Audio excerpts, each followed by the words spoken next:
Hi, welcome to Modern Wall Street's Trader Talk, and as you could see, Dow 22,000. We have Peter Tuchman. He is one of the Dow's cheerleaders, so who better to have on the show than today? Peter, thank you for joining me. You're welcome. I am a lady. I must take this off, but thank you. Look at that, Dow 22,000. What do you have to say about that? You know what? I actually think it's a big deal. I'm somebody who loves to empower the market, empower people, and I think even though some people, poo-poo this number, it's a number of valuation. It's a strong number.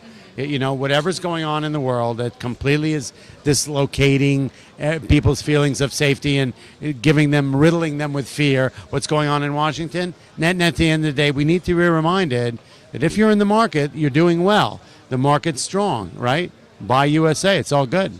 All right, so now that we hit Dow 22,000, you're not looking at geopolitical risks. You're not looking at Washington. You are looking at this number, and how are you trading around it? So, look, we got to this number in the Dow through earnings at this point, through cheap money, Fed. It's clear, as we've often talked about, that we're in a new state of new rules. I think in any other era, with the dysfunctionality going on in Washington and just the fragility and the vulnerability of it would really cause a fear mode, right? And fear index and markets are not reacting to it. So I think we need to just stop worrying about that for now, because nothing's good's happening, but it's not affecting this market clearly. And I'm a firm believer in that the market should really shows the sentiment of people, right? It's like put your money where your mouth is, basically, that idea. People are coming into this market. This isn't just phantom stuff. This is a market that's being bought.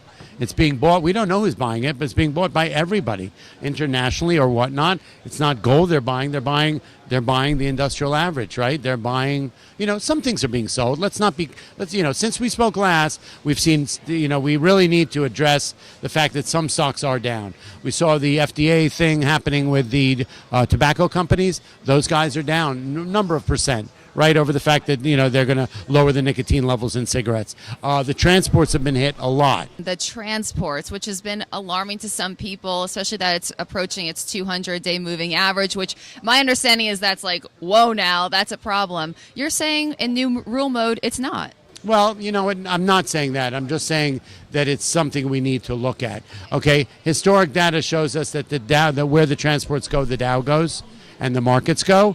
We've seen, oddly, a huge dislocation over the last week, which we haven't seen for a long time, of the Dow, the S&P, and the transports. The transports were down 300 points the other day. We saw that NASDAQ, we talked about it, that big NASDAQ triple Q trade with the NASDAQ futures. But we saw some follow-through and erosion of the transports. Now, what is that? Is that money coming out of those guys who have been outperformers and going into the market? Is that sort of like, is this a little bit of a sell-off in transports being masked by a stronger Dow because of Boeing and a couple of individual stocks? I'm not clear. That hasn't lived itself out yet. But net at the end of the day, we are at all-time highs. There's nothing wrong with taking some profits in those stocks. Is the market going to follow suit over the next couple of weeks and follow the trend that transports? It's possible. I don't know.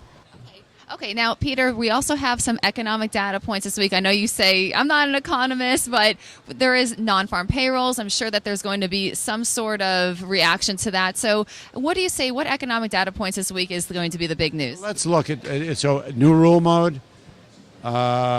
We've seen over the last 6 months that every little bit of selling that's been a reaction to something out of Washington minorly, employment numbers are still a big factor in this market. But at the end of the day, we've seen anytime those things have a negative effect on the market, it's still been short term, right? Look, if you look at normal mode and say to everybody, look, so we got to 18th Dow, we got to 19 really quick, and then to 20, and now we're at 22, and it can't go any higher and all that. Well, the people who didn't ever hop on board over the last 6 months because of this doomsday thing that you're reaching these thresholds that you can't blow through have missed a lot of the party, right? So I'm not telling people you got to get in up here. I'm not saying that there may not be a little bit of a profit taking and sell off after this new threshold. I'm not saying that, you know what, that the market may follow suit on the transports and that could undermine the market a little bit. And I'm not saying that some numbers coming out of employment may not make the market pause or sell off a little bit. But at the end of the day, the market tells us where it wants to go. You know, the path of least resistance is up, and the trend is your friend. The trend is your friend, and same with the lucky yellow tie, right? Lucky yellow tie.